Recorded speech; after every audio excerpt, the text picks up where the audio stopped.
Pues vamos a hablar ahora de las redes sociales, concretamente de Twitter, a raíz de pues la cantidad de mensajes que está habiendo de apología de todo tipo, de terrorismo, de antisemita y de muchos tipos que está habiendo. Se está viene en la prensa, viene en el país refiriendo a esta noticia y dice, titula por ejemplo: la comunidad judía denuncia a 5 tuiteros por mensajes antisemitas. Esto se refiere a los mensajes que están provocados por la victoria del Maccabi frente al Real Madrid en la final de la Copa de Europa de baloncesto.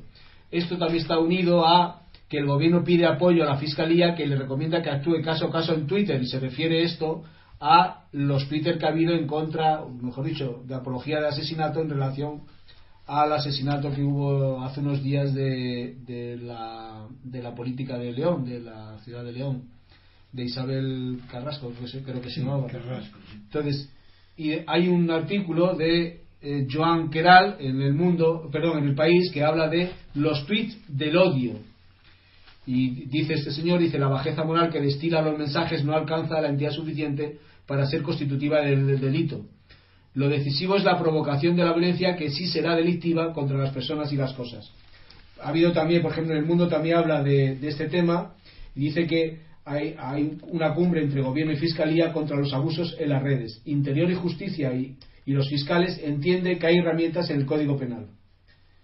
Hay concretamente una serie de tweets que vienen reflejados en El Mundo, y abre sobre todo de uno que denunció un denunciante amenazó a Rivera y le dijo que sería bueno que le dieran un tiro en la nuca.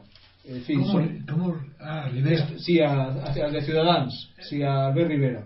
Hay tweets en contra de él también. Es que también ha habido una política española, ha dicho que feo es el Ribery, el jugador de fútbol. También, eso también. Pero esa ha sido qué feo. Elena Valenciano. Elena Valenciano hizo un tweet metiéndose con la belleza de Ribery. No, que eso me parece a mí bien. Yo creo que las mujeres pueden hablar muy bien en público de los hombres feos y del físico, y también los hombres pueden hablar de las mujeres feas y del físico de las mujeres que tienen un papel público, sean futbolistas o sean políticas.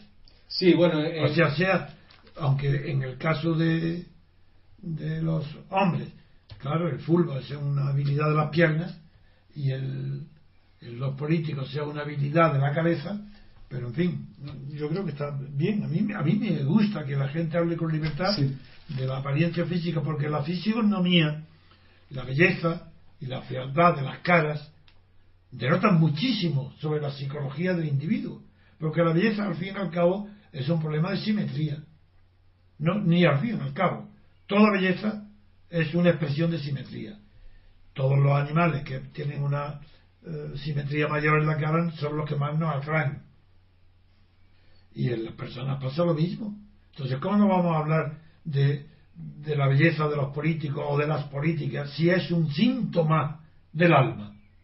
Si la apariencia física refleja muy bien lo que hay dentro del cerebro, ¿por qué no hablar de la apariencia física? Yo estoy favorable que se hable de eso, y eso no significa ni menosprecio ni nada, es un elemento más que se pone en juego para que los demás juzguen las personalidades públicas. Me parece que está bien. Bien, pero el tema de las redes sociales sí que se están utilizando para amenazar.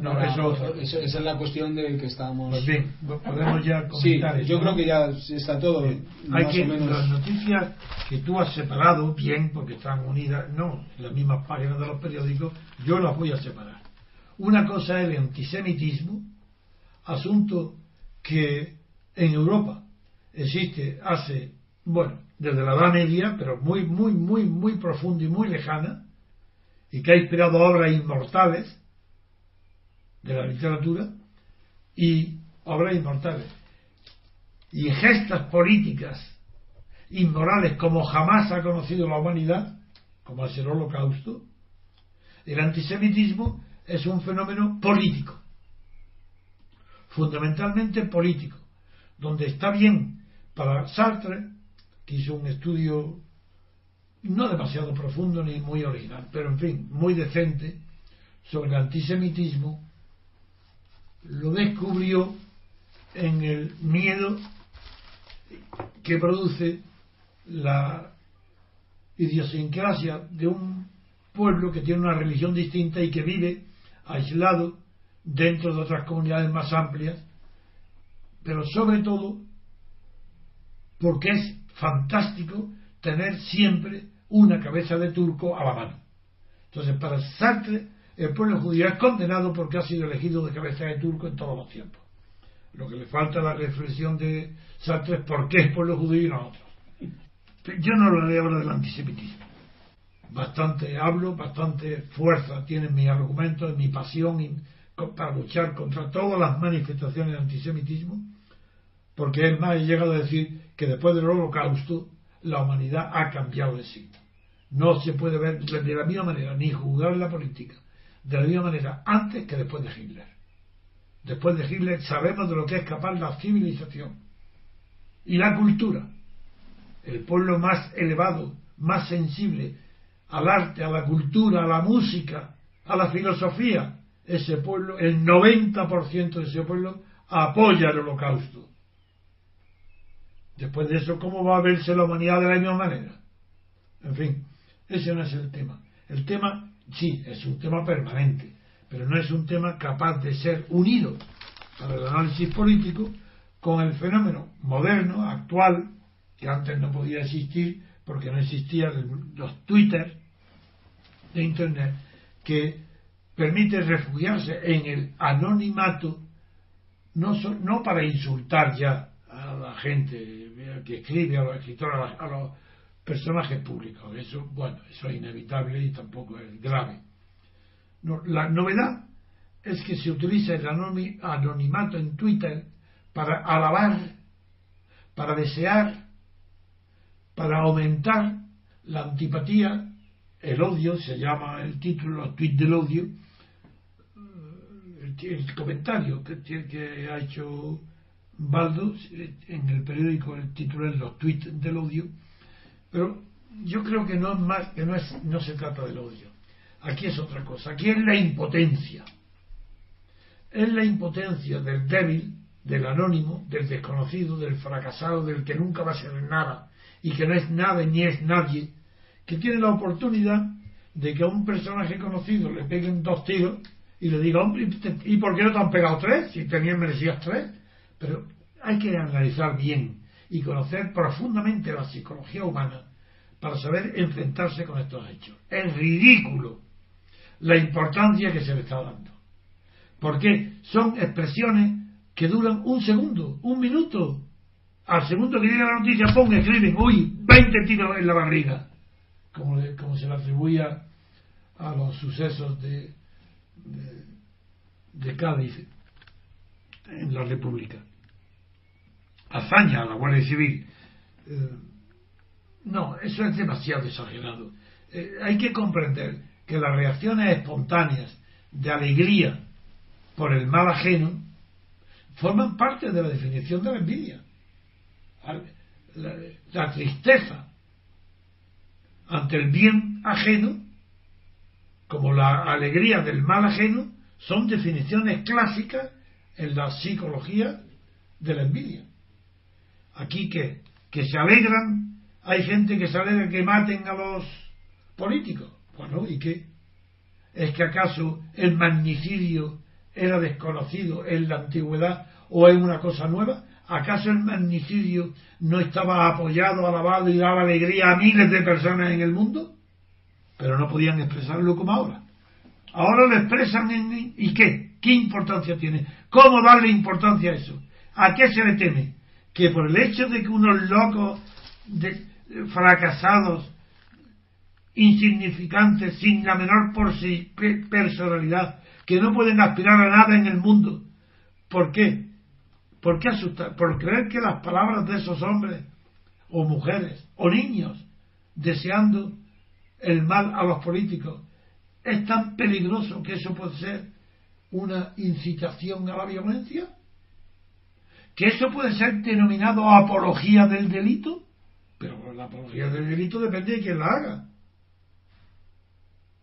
porque hubo apología del tiranicidio por los grandes filósofos de la humanidad. ¿Y qué? Ahora que para que tiene importancia que 100, 1000, 2000, 3000, 4000, 5000, 10.000, 100.000 anónimos en Twitter lo utilicen para decir me alegro que le hayan pegado un par de tiros, qué pena que no le hayan pegado. Pues esa es una expresión inmediata, espontánea, que a los 5 minutos esa persona ya, el 99% de los que utilicen esas expresiones, a los 5 o 10 o 20 minutos ya ni se acuerdan de ellas, ni piensan, ya es otro asunto. Como se ve, a uno de ellos ha sido detenido y que ha declarado. ¿Qué creéis? ¿Que lo hace por miedo? No, yo he oído su declaración. Y ese es sincero. Dice, yo sí, pero estoy arrepentido, si yo no quise, yo soy incapaz de matar una mosca. Pero, ¿cómo tomar en serio eso? Eso quiere decir, otra vez, ¿eso qué es? Socialdemocracia. Valores de la socialdemocracia. Que el PP es el que condena esto, igual lo haría el PSOE, lo mismo. Socialdemocracia.